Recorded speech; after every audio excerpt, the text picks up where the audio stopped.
At the train station, a very bright light suddenly shines through the window. When a homeless man turns around, he's shocked to see Prot appear out of nowhere under the light. At that moment, two kids push an old lady to steal her purse and run away. Prot tries to help the lady stand up, only for the cops to arrive and assume he's the robber.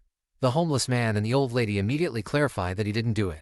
An officer asks Prot if he's traveling, so he explains he just arrived and he's done traveling for now. When she asks about his luggage and his ticket, Prot says he doesn't need luggage and he didn't arrive by train. Next, the cop asks him to remove his sunglasses, but he refuses because this planet is really bright. These strange answers cause the cops to arrest him. They also ask the homeless man which gate Prot came out of, so the guy tells them he didn't come from any gate. A month later at the Psychiatric Institute of Manhattan, Dr. Mark is having a therapy session with Ernie, a man who is terrified of going outside because of the deadly germs. Ernie doesn't take off his mask until Mark closes the window and keeps complaining about germs being everywhere, like the cafeteria food. Afterward, a new patient is transferred from another hospital. Mark goes to the lab and watches Prot for a second before the doctors fill him in.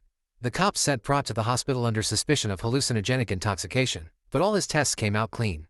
There are no signs of illnesses or concussions either. He's been diagnosed with amnesia and delusions because he keeps claiming that he's come from another planet. The doctors have heavily medicated him, yet there's been no change in behavior, which shocks Mark. They found no ID on him and no missing person report matches his description, but they did find some papers with weird symbols in his pocket. Then Prot is taken to Mark's office and he comments on the expressions Mark uses to talk. He also takes a red apple from a bowl, saying it's his favorite. Prot knows everyone thinks he's crazy, but he swears he isn't. He does feel a bit homesick and claims his home is a planet named K-Pax, which is 1,000 light-years away in the Lyra constellation. To come to Earth, he harnessed the energy of light and traveled many times that speed. When Mark asks why he looks human, Prot explains that he looks human here, but on K-Pax he looks like a K-Paxian. This isn't the first time he visits Earth, and he keeps coming because he's curious about planets that are still in early stages of evolution. Later in the common room, patient Howie asks Prot about his home planet. Prot shares some descriptions, like the 7 purple moons and the 2 suns. Meanwhile, Mark goes home to his wife Rachel and their daughters. However, he doesn't pay attention to anything Rachel says. The next day, Mark shares with his colleagues a recording of his chat with Prot. They learned he's been to 64 planets and that he arrived on Earth 4 years and 9 months ago. He also claims to be 337 years old. The doctors discuss a possible diagnosis, but they can't think of anything immune to the medicine Prot was given in the other hospital. Mark wonders if he truly is an alien, and the others laugh. During the next session, Prot eats a banana with the peel on. Mark asks about K-Paxian babies, so Prot explains that their reproduction process is very painful. He pauses their chat to write some things down in his notebook, since he's keeping a report of all the places he's visited. After the session, Prot returns to the common room and says hello to all the patients by name. Bess doesn't reply, and Ernie explains she doesn't talk to anybody because she's afraid smoke will come out of her mouth. She was brought to the institute as a child after she burned her house down, although Howie says it was an electrical fire. Meanwhile, Doris yells at the nurse and throws food at his face for asking her to come out, knowing she never leaves her room. Prot comes closer and notices her table is set for 2, so he asks if he can join. Doris calls him a gentleman and fixes her hair and makeup while confessing she's been waiting for someone for 11 years. In the lab, a doctor tells Mark about Prot's test results. He definitely has a sensitivity to white light and can detect ultraviolet rays, which humans can't do. During the next session, Mark turns off the lights and shuts the blinds, so Prot finally takes off his sunglasses. Mark asks him about his family, but Prot reveals that on his planet children are raised by everyone and there are no families. There is no marriage, no government, and no laws either. They don't punish people who do wrong things because an eye for an eye is seen as a stupid policy. During a family meeting, Mark talks to his brother-in-law Steve, who is an astronomer. He asks him for some difficult questions that he can use to challenge Prot's story. Sometime later, a nurse informs Mark that Howie hasn't moved from the window in hours. When Mark checks on him, Howie explains he's looking for the bluebird of happiness. He says that Prot told him to do so as the first of 3 tasks. If he completes them, he'll be cured. Mark then looks out the window and is shocked to see that Prot has managed to bring Ernie to the garden. He rushes outside and scolds Prot for interfering with the people's treatments, pointing out that Prot is a patient and he is the doctor. Prot wonders why Mark hasn't healed anyone then and hands them some papers with the answers to all the astronomy questions. When Steve receives all the answers, he's shocked to read them all since Prot knows things that a mere hobbyist with a telescope can't know. He calls Mark to tell him all this and Mark asks if any astrophysicists are missing, but Steve doesn't know of any. As days pass, Mark becomes obsessed with Prot's case and grows frustrated because there isn't any progress. He even works on the case at home and ignores his family. One evening, Mark decides to take Prot to the observatory and the scientists there ask him a bunch of questions.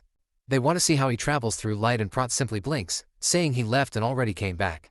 The scientists don't take him seriously and ask more questions, so Prot uses their equipment to draw a map of various solar systems and adds some equations that solve a few astronomy problems that humans have been unable to explain. Everyone is in shock and they don't understand how he could know these things. In the institute, Howie finally sees the blue bird and yells in excitement. He starts gathering all the patients and employees and soon a crowd is happily gathering around the window. When Mark checks on all the commotion, he's shocked to see that even Doris has come out to look at the bird. In the evening, Bess visits Prot and says he's the bluebird. Sometime later, Sal asks Prot to teach him how to light travel because he wants to leave. He worked as a doorman for an important hotel for 15 years, and one day he started to notice a horrible smell everywhere. They sent him to the institute and he's been here for the past 10 years. Prot is the first person he meets who doesn't stink, so Sal thinks he may help him.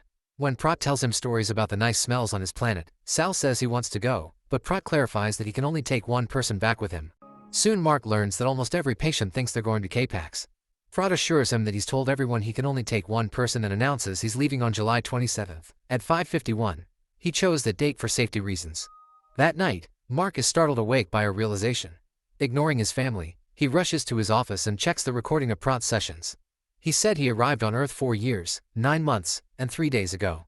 Mark does the math and confirms that July 27th will be the 5th year. That's why Prot wants to leave on that date. He theorizes that a traumatizing event must have happened to him on that date. Rachel scolds him for working at this hour and leaves his office in a huff. On the 4th of July, Mark's family has another gathering and he invites Prot to join them. Prot immediately befriends the family dog, who never liked anyone before. He proceeds to translate what the dog is saying so the kids can start treating her better. During lunch, there's a special vegetarian dish just for him since he doesn't eat meat. Prot has a great time and by looking at some photographs, he learns that Mark has a son from his first marriage who doesn't talk to him anymore. He tells Rachel that there are no families on his planet and she thinks he's missing something very important. While Prot helps one of the girls on the swing, the other kids turn on the sprinklers and the noise makes Prot freeze.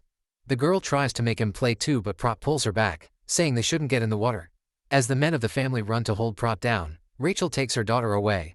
A nurse gets a sedative ready, but Prot finally calms down when they turn off the sprinklers.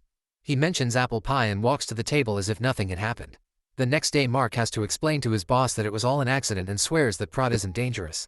He theorizes that the water must have triggered a memory of a traumatic incident and wants to do a regression exercise. It may be too dangerous, but he feels like he's running out of time. Mark goes looking for Prot and the other patients tell him that he left to visit a few more countries before his departure. The whole team of doctors panics when they confirm that Prot isn't in the building, so they call the authorities. 3 nights later Mark keeps calling shelters to no avail and ends up falling asleep on his desk. The next morning, Mark looks out the window and finds Prot casually resting in a tree. Prot claims he's visited many countries and points out that he did announce he was leaving. When Mark mentions hypnosis, Prot turns him down, but Mark says that if he doesn't do it, his superiors will fill him up with sedatives. While the other doctors watch from behind the window, Mark proceeds to hypnotize Prot and asks him about important events of his childhood. Prot remembers the funeral of his best friend's father but doesn't recall the man's name.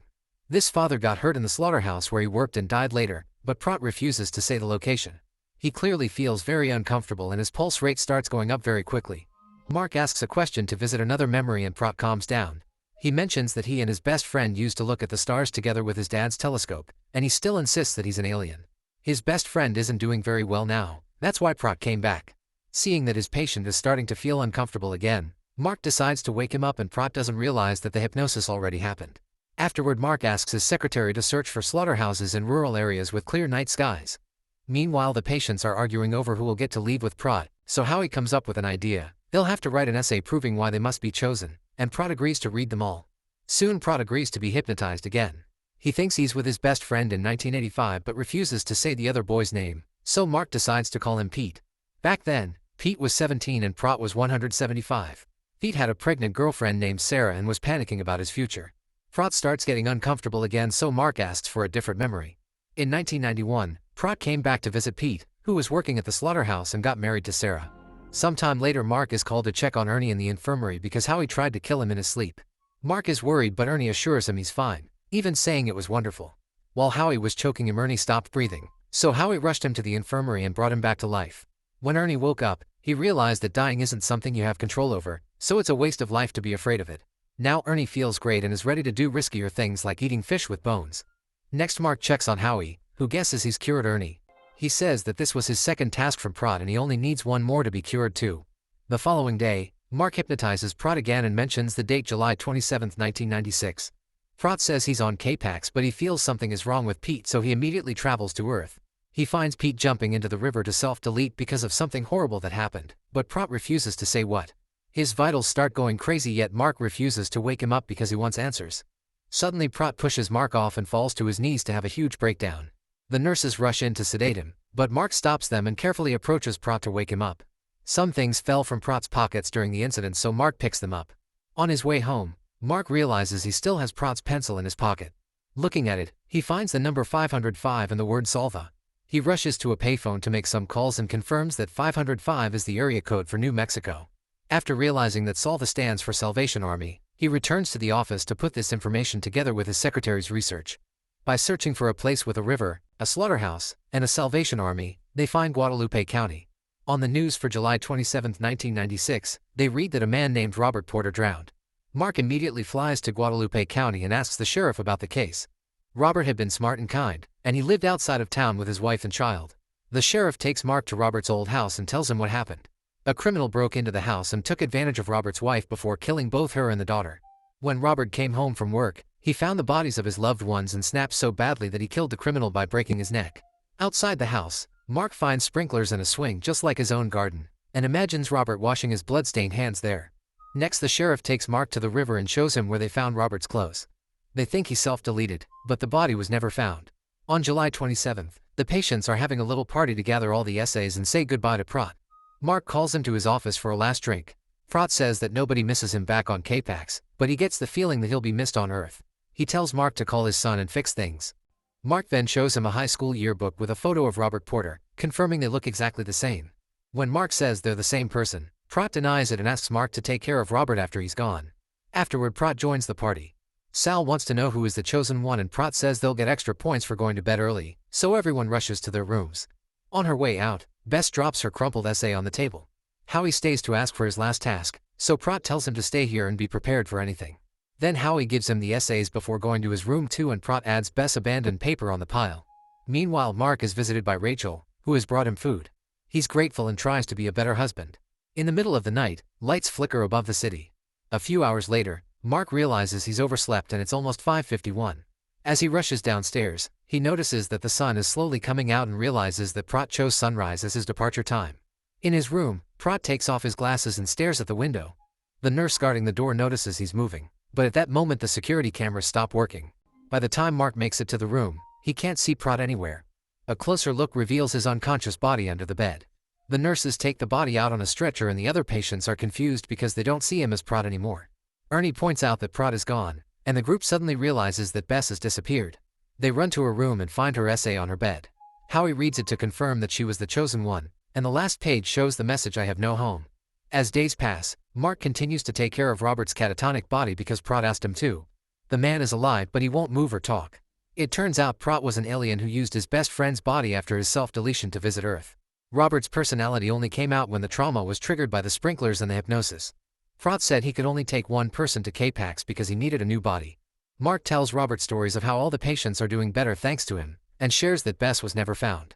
After work, Mark goes to the station and finally is brave enough to reunite with his son.